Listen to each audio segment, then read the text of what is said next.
19ရက်8လ2026ဗုဒ္ဓနေ့အခါသမယဝဲခုတ်တကနီးက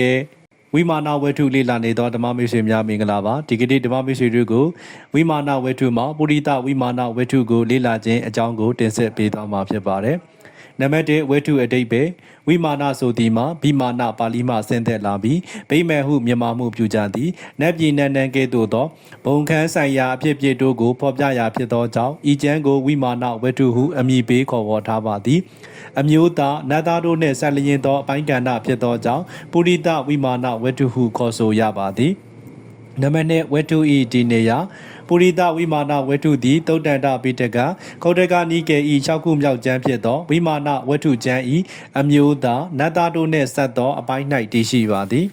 နံပါတ်3ဖွဲ့စည်းတည်ဆောက်ပုံပုရိသဝိမာနဝတ္ထုကိုမဟာရထဝေပါယာတိဝေဥနိခိတဝေဟူ၍ဝက်အားဖြင့်3ဝက်ဝတ္ထုအားဖြင့်35ခုတို့ဖြင့်ဖွဲ့စည်းထားပါသည်မဟာရထဝေတွင်မန္နုကဒေဝဗုဒ္ဓဝိမာနဝတ္ထုယေဝတီဝိမာနဝတ္ထုစတ္တမာနဝကဝိမာနဝတ္ထုစသည်ဖြင့်ဝတ္ထု14ခုပါဝင်သည်ပါရာတိဝဲတွင်ပထမအဂါရိယဝိမာနဝတ္ထုဒုတိယအဂါရိယဝိမာနဝတ္ထုဖလဒါယကဝိမာနဝတ္ထုစသည်ဖြင့်ဝတ္ထု10ခုပါဝင်သည်သူနေခိတဝဲတွင်စိတ်တလတာဝိမာနဝတ္ထုနန္ဒနဝိမာနဝတ္ထုမဏိထုနဝိမာနဝတ္ထုစသည်ဖြင့်ဝတ္ထု17ခုပါဝင်သည်နံပါတ်4ပါဝင်သည့်အကြောင်းအရာများမဟာရထဝက်တွင်ရေကံမဖာသတ္တဝါဤတရားနာယူခြင်း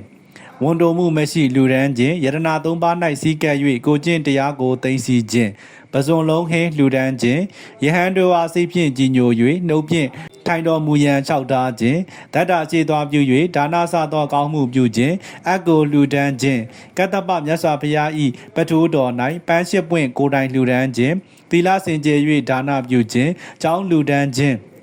ယရနာ3ပါး၌စီးကဲ့၍တရိယဓာတ်တော်တို့ကိုပူဇော်ခြင်းကတ္တပမြတ်စွာဘုရားကိုဖူးမြင်ရ၍ဓာတ္တရှိသွားပြုကဆွဲနှင့်သင်္ကန်းတို့ကိုလှူဒန်းခြင်းတို့ဤအကျိုးအားကြောင့်နတ်ပုံနတ်နတ်ချမ်းသာတို့ကိုခန်းစားဆန်စားရသောနတ်သားများဝတ္ထု14ခုပါဝင်သည်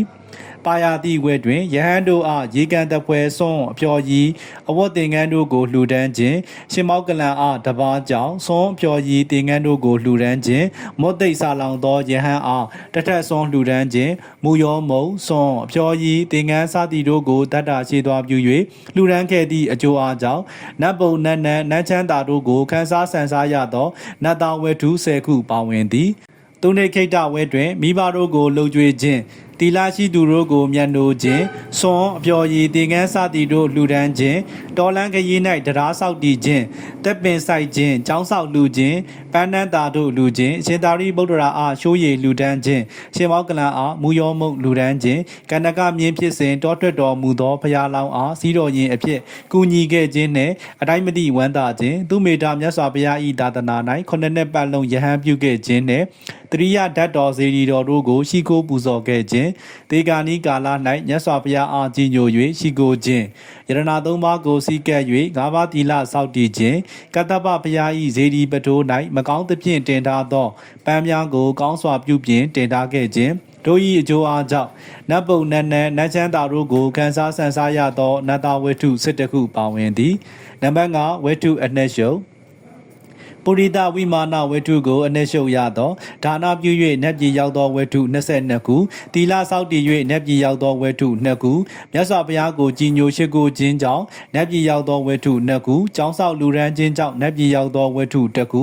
ဇေဒီတော်ကိုပူဇော်ခြင်းကြောင့်နတ်ပြည်ရောက်သောဝတ္ထု1ခုဇေဒီ၌လှူထားသောပန်းတို့ကိုပြုပြင်၍လူရန်ခြင်းကြောင့်နတ်ပြည်ရောက်သောဝတ္ထု1ခုတိရစ္ဆာန်ဘဝမှနတ်ပြည်ရောက်သောဝတ္ထု2ခုတရဏဂုံဒီကာမြတ်စွာဘုရား၏ဓာတ်တော်ကိုပူဇော်ခြင်းကြောင့်နတ်ပြည်ရောက်သောဝတ္ထု2ခုဟူ၍ဒါနသီလကာယကံမြောက်ဝေယဝဆကုသိုလ်တို့၏အကျိုးအာနိသင်များပြားပုံတို့ကိုတွေ့မြင်ရပါသည်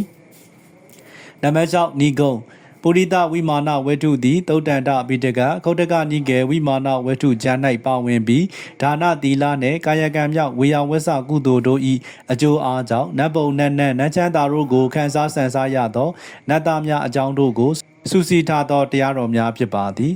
နံပါတ်9ရှုံငုံသုံးသက်ချက်ပုရိသဝိမာနဝတ္ထုတစ်ခုလုံးကိုရှုံငုံသုံးသက်ရလျင်ဒါနသီလစသောပုံညာကရိယာဝတ္ထုတို့၏အကျိုးအာနိသင်တို့ကိုတွေ့မြင်ရသည် ဒါနအပိုင်းတွင်အနေငယ်များပင်လူတော်လဲဘဝတစ်ခုလုံးကိုပြောင်းလဲနိုင်သောအကျိုးကြီးမားသည်ကိုတွေ့ရှိရသည်ဤဒီမှာလူပွဲဝဲတုလူကံပုဂ္ဂိုလ်လူပေးပုဂ္ဂိုလ်ဤဓာတ်တာစေတနာပြဋ္ဌာန်းသောကုသိုလ်စိတ်တို့ဤအရေးပါမှုကြောင့်ဖြစ်ပါသည်တီလာရှိခြင်းကာယကံမြောက်ကုသိုလ်အမှုတို့ကိုရိုသေစွာပြုလုပ်ခြင်းစေတီတော်ဓာတ်တော်တို့ကိုရိုသေစွာပူဇော်ခြင်းစသည်တို့၌လည်းဓာတ်တာစေတနာပြဋ္ဌာန်းမှု၏အရေးပါပုံကိုတွေ့မြင်ရပါသည်ပုရိသဝိမာနဝတ္ထု၌ဒုရှားသည်မှာဖာဘဝမြင်းဘဝတို့မှနတ်သားဖြစ်လာကြသူများဖြစ်သည်အပေဟုသောတိရစ္ဆာန်ဘဝမှပင်နတ်သားဘဝကိုဆွဲတင်နိုင်စွမ်းရှိသောကုသိုလ်၏ဆွဲအားတို့ကိုတွေ့မြင်ရပါသည်ထို့ကြောင့်တိရစ္ဆာန်တဲ့အသိဉာဏ်ရှိသောမိမိတို့လူသားများသည်နေ့စဉ်ဘဝတွင်အကုသိုလ်အမှုတို့ကိုရှောင်ကျဉ်၍ကုသိုလ်အမှုတို့ကိုဆောင်ကျဉ်ကနေ့စဉ်ဖြတ်သန်းရမည်ဟုသုံးသပ်မိပါသည်